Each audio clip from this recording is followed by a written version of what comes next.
You know how green screens work? Well, neither do I. But I'm going to show you how you can do something like what a green screen does in Mathematica. What I've got behind me is a green screen. So if I touch this, you can't see it because what my computer is doing is it's finding all the green and replacing that in real time. Okay, so I got on the internet and I found a photo of someone called Pauline. All right, so I'm going to import that image. Import, and I've called it Pauline, and it's a JPEG file, .jpg. Okay, shift enter, wait for it. All right, here it is. Okay, so this is a well-known Australian politician, and she's known for some quite radical views. Anyway, I stay out of politics, so let's scroll down. And next what I want to do is show you how you can start to fiddle with the data and do certain things with it and create a different image. For example, take all the green and replace it with something else. All right, but I'm going to keep it really simple. So first we want to say B equals image data, and then we called that A, didn't we? Let's have a look. Yes, it's A. So image data A. Now this is just an array of triples of red, green, blue values, so we don't need to see that.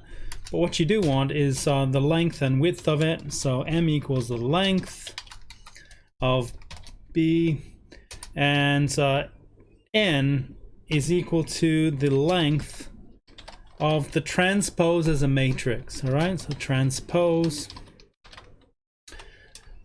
B, so this gives the number of columns, all right, of pixels in the image.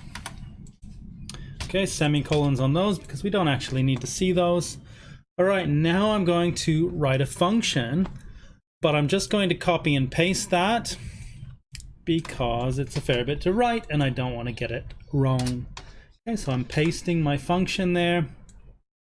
I'll tell you what it's doing. So I've written a function of 5 letters, A, B, C, I, and J. So I mean I and J to be those that index out of the matrix. So essentially I want to pull out the ijth pixel out of this image of Pauline. Okay, so that is happening right there. You see ij. I'm taking the ijth pixel out and doing that with the double square brackets to index. All right, and then from that I'm taking the first number out of that triple because every ijth element of this array is a triple corresponding to red, green, blue. All right. Now, module is a way to set out some local variables that I want to be remembered only inside the function. Now, you can sometimes create your functions so that you have local and global variables, right? So if I had no ABC in here, then the ij would be local and the ABC would be global. Sorry, the XYZ would be global. Sorry, local. Anyway, all right, so what I'm trying to say here is that inside the function, I am setting x equal to the red component of the ijth pixel in the image. Y is equal to the green component of the ijth pixel in the image. And likewise, z is equal to the blue component of the ijth pixel in the image. All right, so these are local and they're set out inside here. Okay, so then given that those are in memory temporarily, I say if the, and this looks like, because it is, the norm squared. Okay, so if you're taking the red, green, blue as a triple, you want to think of that as a point. All right, and then you want to measure the norm of that. So what I'm saying here is if the size Basically, you might think of that as the square of the distance from white as a color. If that's less than A, then output B times red, green, blue as a triple of numbers. Otherwise, output C times the same thing. All right, so this is a way to magnify the intensity of the colors in the pixel if these conditions are met or not met. All right, so there's my function, and I've called it change.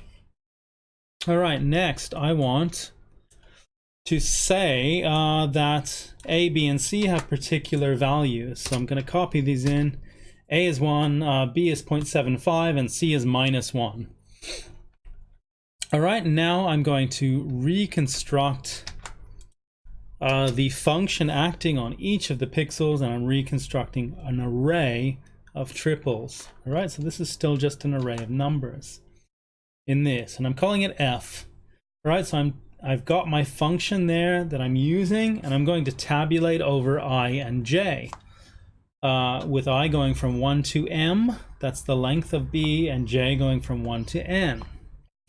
Okay, so this is F. Now, how do I construct an image out of this result? Okay, well, I just say image and then F, and I say that I want these numbers to be viewed as real numbers, and I need to specify the color space, red, green, blue.